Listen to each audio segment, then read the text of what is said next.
ನಮ್ಮ news plus Kannada YouTube channel ಅನ್ನು subscribe ಮಾಡಿ ಹಾಗೂ ಬೆಲ್ ಐಕಾನ್ ಒತ್ತಿ. ಅಂಬೇಡ್ಕರ್ ಕುರಿತು ಅಮಿತ್ ಶಾ ಹೇಳಿಕೆಗೆ ಖಂಡನೆ, ನಗರದಲ್ಲಿ ಪ್ರತಿಭಟನೆ. ಇತ್ತೀಚೆಗಷ್ಟೇ ರಾಜ್ಯಸಭೆಯಲ್ಲಿ ನಡೆದ ಚರ್ಚೆಯ ವೇಳೆ ಡಾಕ್ಟರ್ ಬಿ.ಆರ್. ಅಂಬೇಡ್ಕರ್ ವಿರುದ್ಧ ಕೇಂದ್ರ ಗೃಹ ಸಚಿವ ಅಮಿತ್ ಶಾ ನೀಡಿದ ಅಂಬೇಡ್ಕರ್ ಎಂದು ಹೇಳುವುದು ಈಗ ಫ್ಯಾಷನ್ ಆಗಿಬಿಟ್ಟಿದೆ ಎಂದು ಅಮಿತ್ ಶಾ ಹೇಳಿದ್ದು ದೊಡ್ಡ ವಿವಾದ ಸೃಷ್ಟಿಸಿದೆ. ಅಂಬೇಡ್ಕರ್ ಎಂದು 6 ಬಾರಿ ಪುನರಾವರ್ತಿಸಿ, ಅದು ಫ್ಯಾಷನ್ ಆಗಿಬಿಟ್ಟಿದೆ ಎಂದಿದ್ದರು. ಅಂಬೇಡ್ಕರ್ ಹೆಸರನ್ನು ಹೇಳುವುದು ಫ್ಯಾಷನ್ ಆಗಿಬಿಟ್ಟಿದೆ. ಅಷ್ಟು ಬಾರಿ ದೇವರ ನಾಮಸ್ಮರಣೆ ಮಾಡಿದ್ದರೆ 7 ಜನ್ಮದವರೆಗೆ ಸ್ವರ್ಗವಾದರೂ ಸಿಗುತ್ತಿತ್ತು ಎಂದು ಶಾ ಹೇಳಿದ್ದರು. ಈ ಹೇಳಿಕೆಯನ್ನು ವಿರೋಧಿಸಿ ಅಮಿತ್ ಶಾ ರಾಜೀನಾಮೆ ನೀಡಲು ದಲಿತ ಹಾಗೂ ಪ್ರಗತಿಪರ ಸಂಘಟನೆಗಳಿಂದ ಸಿಂಧನೂರು ನಗರದಲ್ಲಿ ಡಿಸೆಂಬರ್ 26 ರಂದು ಬೃಹತ್ ಪ್ರತಿಭಟನೆ ನಡೆಸಿದರು. ತಲೆಕೆಡಿಸಬೇಕು. ಅಮಿತ್ ಶಾ ಏನ್ ಹೇಳಿದ್ದಾರೆ, ಯಾಕೆ ಹೇಳಿದ್ದಾರೆ ಅನ್ನೋದನ್ನ ಎಲ್ಲರೂ ಮಾತಾಡಿದ್ದಾರೆ. ಆದ್ರೆ ಇವತ್ತು ಈ ಸುಪ್ರೀಂ ಕೋರ್ಟ್ ಮತ್ತು ಹೈಕೋರ್ಟ್ ನ್ಯಾಯಾಂಗ ವ್ಯವಸ್ಥೆ ಅಂತ ಏನಿದೆಯಲ್ಲ, ಅದ್ರ ಮೇಲೆ ಇದುವರೆಗೆ ನಾವು ಭರವಸೆ ಇಟ್ಟಿದ್ದೀವಿ. ಆ ಭರವಸೆ ಎಲ್ಲ ನುಚ್ಚು ನೋಡೋಗ್ತಾ ಇದೆ. ಅವರು ಯಾವುದಕ್ಕೂ ಸಹಿಸ್ಕೊಂತ ಇಲ್ಲ. ಅವರು ಮನವಾದಿಗಳು, ಫ್ಯಾಸಿಸ್ಟರು, ಕೋಮುವಾದಿಗಳು ಮತ್ತು ಧರ್ಮಾಂಧರು, ಅವ್ರು ಯಾವುದನ್ನು ಸಹಿಸ್ಕೊಂತ ಇಲ್ಲ. ಹಾಗಾಗಿ ನಾವು ನಮ್ಮ ಹೃದಯದ ಗಟ್ಟಿಯಲ್ಲಿಟ್ಕೊಂಡು, ನಮ್ಮ ಮನಸ್ಸನ್ನು ಗಟ್ಟಿಯಲ್ಲಿಟ್ಕೊಂಡು ನಾವು ಈ ದೇಶವನ್ನು ಕಾಪಾಡಬೇಕಾಗಿದೆ. ಬರೇ ನಮ್ಮನ್ನು ಅಷ್ಟೇ ನಾವು ಕಾಪಾಡಿಕೊಳ್ಳೋದಲ್ಲ, ದೇಶವನ್ನು ಕಾಪಾಡಬೇಕಾಗಿದೆ. ಈಗಾಗಲೇ ಕಳೆದ ಒಂದು ವಾರದ ಹಿಂದ್ಗಡೆ ಕೆಲವರು ವಿಡಿಯೋ ಮಾಡಿಬಿಟ್ಟಿದ್ದಾರೆ. ಸ್ನೇಹಿತರು, ಅಂಬೇಡ್ಕರ್ ಅವರಿಗೆ ಪೂರ ಒಪ್ಪಂದದಲ್ಲಿ ಎಷ್ಟೆಷ್ಟು ಮೋಸ ಮಾಡಿದ್ದಾರೆ.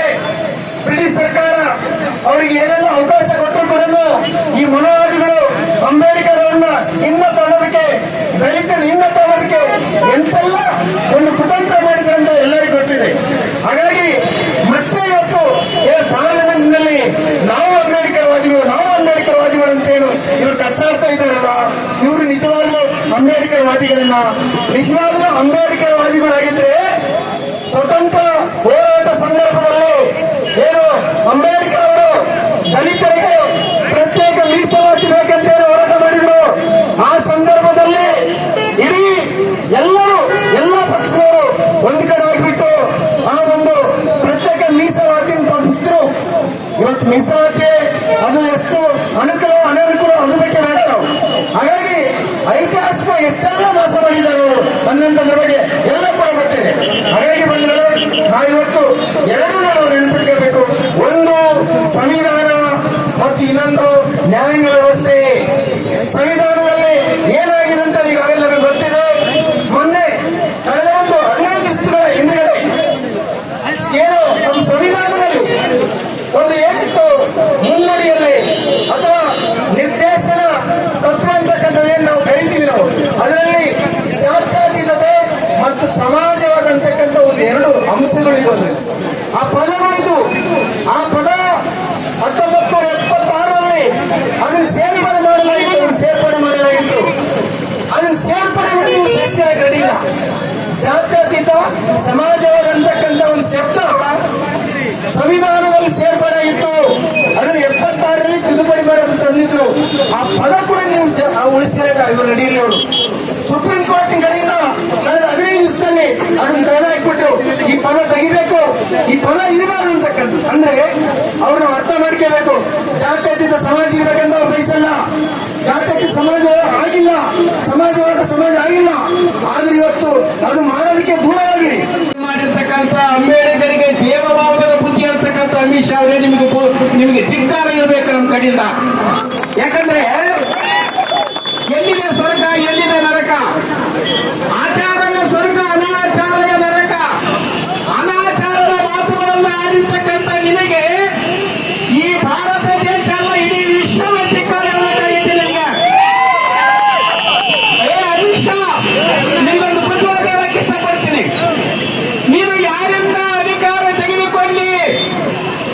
ಮತದಾರ ಪ್ರಭುಗಳಿಂದ ಪ್ರಭುಗಳಿಗೆ ಮತದಾರ ಹಕ್ಕು ಕೊಟ್ಟಿರ್ತಕ್ಕಂಥವರು ಯಾರು? ಅಂಬೇಡ್ಕರ್, ಬಾಬಾ ಸಾಹೇಬ್ ಅಂಬೇಡ್ಕರ್ ಅವರು ಸಂವಿಧಾನದ ಮೂಲಕ ಅರ್ಥ ಮಾಡಿಕೊಳ್ಳಬೇಕು. ದೇವರು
ಬೇಕಾಗಿದೆ ಅಂತ ಅನಿಸುತ್ತೆ ನಮಗೆ.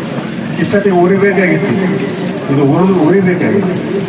ಆ ಕಾರಣಕ್ಕೆ ಆದರೆ ಅಷ್ಟು ಪ್ರಜ್ಞಾವಂತಿಕೆ ನಮ್ಮ ಜನರಲ್ಲಿ ಇಲ್ಲ.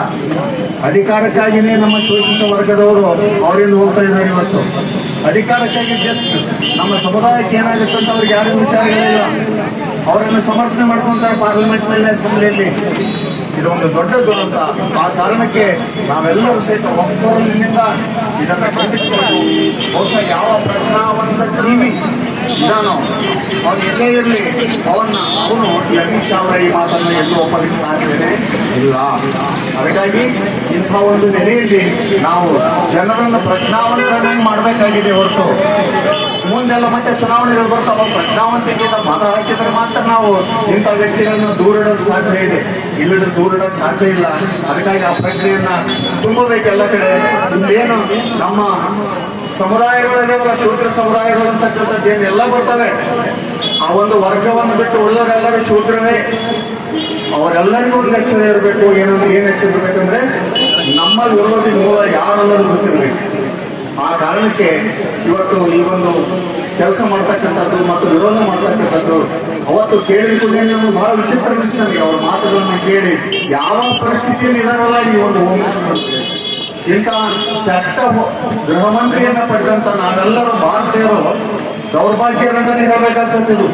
ಒಬ್ಬ ಕ್ರಿಮಿನಲ್ ಅಜೆಂಡಾ ಇರ್ತಕ್ಕಂಥ ಒಬ್ಬ ವ್ಯಕ್ತಿಯನ್ನ ಹೋಮ್ ಮಿನಿಸ್ಟರ್ ಆಗಿ ಪಡೆದಂತ ನಾವೆಲ್ಲರೂ ಸಹಿತ ಬಹಳ ಕೆಟ್ಟ ರೀತಿಯಿಂದ ನಾವೇ ವಿಮರ್ಶೆ ಮಾಡ್ಕೊಳ್ಬೇಕಾಗ್ತದೆ. ಆ ಕಾರಣಕ್ಕೆ ಮುಂದೆ ಈ ಹೋರಾಟ ಮುಂದುವರಲಿ ಅಂತ ಹೇಳಿ ನಾನು ಒಂದೆರಡು ಮಾತನ್ನು ಮುಗಿಸ್ತೇನೆ. ಗೃಹಮಂತ್ರಿ ಆಗ್ಬೇಕಾಗಿದ್ರೆ ಬಹಳ ಕಾನೂನೇ ಸಂವಿಧಾನ ಕಾರಣ. ಇಷ್ಟೆಲ್ಲ ಗೊತ್ತಿದ್ದು ನಮ್ಮ ಅಮಿತ್ ಶಾ ಅವರು ಈ ರೀತಿ ಅಂಬೇಡ್ಕರ್ ಬಗ್ಗೆ ಮಾತಾಡ್ತಾರಂದ್ರೆ ಅವ್ರ ವಿಚಾರ ಏನಿರ್ಬೋದು ಅಂತ ನಾವು ತಿಳ್ಕೊಬೇಕಾಗ್ತದೆ.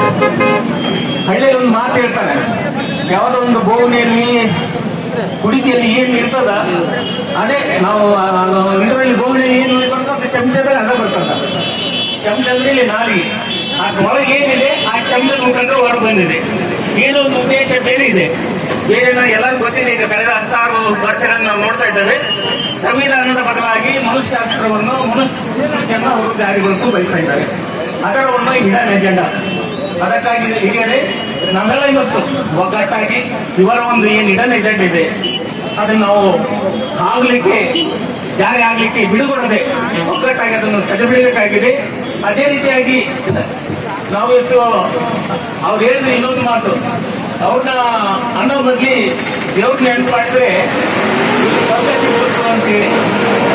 ಸ್ವರ್ಗ ಸಿಗಲಾರಂತ ಯಾವ ಅಂಶ ಅಂತ ಹೇಳಿ ನಾವು ಪ್ರತಿಯೊಬ್ಬ ಭಾರತೀಯರು ಯಾವುದೇ ಧರ್ಮವನ್ನು ಆಚರಿಸಬಹುದು, ಅನುಸರಿಸಬಹುದು, ಪ್ರಚಾರ ಮಾಡಬಹುದು. ಅದರ ಮುಖಾಂತರ ನಾವು ನಮ್ಮ ಸಂಸ್ಕೃತಿಯನ್ನು ಇಚ್ಛೆಗೆ ನಾವು ಬದ್ಧರಾಗಬಹುದು. ಎಲ್ಲ ಪ್ರತಿಯೊಂದರಾಗಿ ಮುಂದುವರೆಯೋಣ. ಈ ಒಂದು ಏನಿದೆ ಆದಷ್ಟು ಬೇಗನೆ ದೇಶದ ಜನರ ಭಾವನೆಗಳನ್ನು ಆಲಿಸಿ ಅಮಿತ್ ಶಾ ಅವರು ರಾಜೀನಾಮೆ ಕೊಡಬೇಕು. ಯಾವುದೇ ಕಾರಣಕ್ಕೆ ಕೊಡಲಿಲ್ಲ ಅಂದ್ರೆ ಕೇಂದ್ರ ಸರ್ಕಾರವೇ ಅವರ ರಾಜೀನಾಮೆ ಪಡಲಿಕ್ಕೆ ಹೇಳಿ ಈ ಮುಖಾಂತರ ನಾನು ಕೇಳ್ಕೊಳ್ತಾ ಇದ್ದೇನೆ. ಎಲ್ಲರಿಗೂ ಧನ್ಯವಾದಗಳು. ಅಂಬೇಡ್ಕರ್ ಅವರ ಬರೆದಿರ್ತಕ್ಕಂಥ ಸಂವಿಧಾನದ ಬಗ್ಗೆ ಕರ್ನಾಟಕದಲ್ಲಿ ಆಗಾಗ ಏನಂದ್ರೆ ಮನುಸ್ಮೃತಿ ಉಳಿಸ್ತಕ್ಕಂಥ ಮನುವಾದವನ್ನು ಹೊಂದಿರತಕ್ಕಂಥ ವ್ಯಕ್ತಿಗಳು ಅಲ್ಲಲ್ಲಿ ಬಹಿರಂಗವನ್ನು ಹೇಳಿಕೆ ಮಾಡ್ತಾ ಇದ್ರು. ಇವತ್ತು ಕರ್ನಾಟಕದಿಂದ ಏನಂದ್ರೆ ಡೆಲ್ಲಿಗೆ ಶಿಫ್ಟ್ ಆಗಿದೆ ಅಂತ ಅನ್ಕೊಂಡಿದ್ದೀವಿ. ಅಮಿತ್ ಶಾ ಅವರು ಈ ದೇಶದ ಕಾನೂನನ್ನು ರಕ್ಷಣೆ ಮಾಡಿದಂಥದ್ದು ರಕ್ಷಣಾ ಮಂತ್ರಿಗಳಾಗಿ ಕಾರ್ಯನಿರ್ವಹಿಸುತ್ತಾರೆ. ಆ ರಕ್ಷಣೆಯನ್ನೇ ಮತ್ತು ಸಮಾಜದಲ್ಲಿ ಅಚಾರಿಸಿ ಸೃಷ್ಟಿ ಮಾಡತಕ್ಕಂಥ ಪ್ರಮುಖ ಸ್ಥಾನದಲ್ಲಿ ಅಮಿತ್ ಶಾ ಅವರು ಇದ್ದಾರೆ. ಅಂಬೇಡ್ಕರ್ ಅಂತಕ್ಕಂಥದ್ದು ಇವತ್ತಿನ ಜನಮಾನಗಳಲ್ಲಿ ಫ್ಯಾಷನ್ ಆಗಿದೆ ಅಂತಂದು ಒಂದು ಸದನದಲ್ಲೇ ಹೇಳ್ತಾ ಇದ್ದಾರೆ. ಹಾಗಾದ್ರೆ ಸ್ವರ್ಗ ಸಿಗುವುದಾಗಿದ್ರೆ ಈ ದೇಶದಲ್ಲಿ ಸುಮಾರು 3,000 ಕ್ರಿಸ್ತಪೂರ್ವ 3,000 ವರ್ಷಗಳಿಂದ ಸಾವಿರಾರು ಇನ್ನು ಆಕಾಶ ದೇವತೆಗಳು ಯಾವ ಜನರಿಗೆ ಏನಂದ್ರೆ ಮೋಕ್ಷ ಕೊಟ್ಟಿದೆ ಅಂತಕ್ಕಂಥದ್ದು ನೀನು ಬಹಿರಂಗವಾಗಿ ಸದನದಲ್ಲಿ ಹೇಳಬೇಕಾಗಿತ್ತು. ಅದು ಬಿಟ್ಟು ಇವತ್ತು ಬಹುಸಂಖ್ಯಾತರಾಗಿರ್ತಕ್ಕಂಥ ಕೋಟ್ಯಾನುಗಟ್ಟಲೆ ಏನಂದ್ರೆ ಜನ ದಲಿತರು, ಅಸ್ಪೃಶ್ಯರು, ಹಿಂದುಳಿದವರು, ಕೂಲಿ ಕಾರ್ಮಿಕರು, ನಿರಾಶ್ರಿತರು, ಶೋಷಿತರು ಎಲ್ಲರೂ ಸಹ ಏನಂದ್ರೆ ಒಂದೇ ಒಂದು ಶಬ್ದದಲ್ಲಿ ಅಂಬೇಡ್ಕರ್ ಅಂತಕ್ಕಂಥ ಒಂದು ಶಬ್ದದಲ್ಲಿ ನಾವು ಮತ್ತೆ ಸ್ವರ್ಗವನ್ನು ನಾವು ಕೊಂಡುಕೊಂಡಿದ್ದೇವೆ. ಅದಕ್ಕೋಸ್ಕರ ಯಾವುದೇ ವ್ಯಕ್ತಿಗೆ ಈ ವೇದಿಕೆಯ ಮೂಲಕ ಸಂವಿಧಾನಕ್ಕೆ ನಮ್ಮ ಉಸಿರಾಗಿರ್ತಕ್ಕಂಥ ನಮ್ಮಲ್ಲೂ ನಮ್ಮೆಲ್ಲರಿಗೂ ಉಸಿರು ಪಟ್ಟಿರ್ತಕ್ಕಂಥ ಡಾಕ್ಟರ್ BR ಅಂಬೇಡ್ಕರ್ ಅವರ ಹೆಸರಿಗೆ ಧಕ್ಕೆ ಆಗ್ತಕ್ಕಂಥ ಕೆಲಸ ಯಾರಿಂದೇ ಆದ್ರೂ ಸಹ ನಮ್ಮ ಸಮಾಜದ ವತಿಯಿಂದ ಪ್ರಾಣ ಕೊಟ್ಟಾದ್ರೂ ಸಹ ನಾವು ಅಂಬೇಡ್ಕರ್ ಅಂತಕ್ಕಂಥ ಒಂದು ಪರಿಣಾಮ ಮತ್ತು ಈ ದೇಶದ ಸಂವಿಧಾನ ನಾವು ರಕ್ಷಣೆಗೆ ಸದಾ ಬದ್ಧರಾಗಿರ್ತೇವೆ. ಅದಕ್ಕೋಸ್ಕರ ಅಂಬೇಡ್ಕರ್ ಹೆಸರು ಹೇಳಿ ಅವಮಾನ ಮಾಡಿರ್ತಕ್ಕಂಥ ಕೇಂದ್ರದ ಗೃಹ ಮಂತ್ರಿಗಳಾಗಿರ್ತಕ್ಕಂಥ ಅಮಿತ್ ಶಾ ಅವರನ್ನು ಸದ್ಯದಲ್ಲೇ ಬಿಜೆಪಿ ಸರ್ಕಾರ ನರೇಂದ್ರ ಮೋದಿಜಿ ಅವರು ಸಚಿವ ಸಂಪುಟದಿಂದ ಕೈಬಿಟ್ಟು ಆತನನ್ನು ವಜಾಗೊಳಿಸಿ ಶೋಷಿತ ಜನಾಂಗಕ್ಕೆ ಎಲ್ಲರಿಗೆ ನ್ಯಾಯ ಒದಗಿಸಿಕೊಡ್ತಕ್ಕಂಥ ಕೆಲಸ ಆಗಬೇಕು. ಇಲ್ಲದಿದ್ದರೆ ಇಡೀ ದೇಶಾದ್ಯಂತ ಮೋದಿ ಅವರ ಸರ್ಕಾರದ ವಿರುದ್ಧ ಅಮಿತ್ ಶಾ ಅವರ ವಿರುದ್ಧ ಚಳವಳಿಗಳು ನಿರಂತರವಾಗಿ ನಡೀತಾ ಇದೆ. ಆತನ ರಾಜೀನಾಮೆ ಕೊಡ